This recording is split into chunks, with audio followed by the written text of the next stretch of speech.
ଝିଅକୁ ସାର୍ ମୁଁ ଆଜିକୁ ଦ୍ୱିତୀୟ ଶ୍ରେଣୀ ଛାଡ଼ିଲି, ଆଜିକୁ ଅଷ୍ଟମ ପଢ଼ିଲାଣି, କିନ୍ତୁ ଆଜି ପର୍ଯ୍ୟନ୍ତ କୌଣସି ଅସୁବିଧା ହେଇନି, ଭଲରେ ପାଠ ପଢ଼ୁଛି। କିନ୍ତୁ ଆମ ପିଲାମାନଙ୍କୁ ହଜାର ହଜାର ପିଲା ନେଇକି ରଖିଛନ୍ତି ଆଜ୍ଞା ଡକ୍ଟର ସାର୍, ସେଥିପାଇଁ ଆମେ ବହୁତ ଗର୍ବ।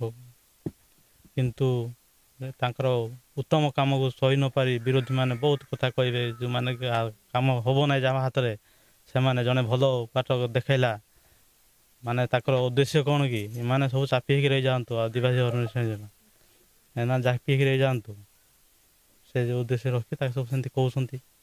କିନ୍ତୁ ଯଦି କିଛି ଗୋଟେ ଦୁଃଖ ଘଟଣା ଘଟିଯାଇଛି ଯଦି ସେଟା କିଛି ସମାଧାନ ଅଛି, କିନ୍ତୁ ଏତେ କରିବାଟା ଠିକ୍ ନାହିଁ। ଝିଅ ସାର୍ ଆଜି ପର୍ଯ୍ୟନ୍ତ କୌଣସି ଅସୁବିଧା କହିନାହିଁ, ସବୁ ସୁବିଧା ହିଁ କହୁଛି।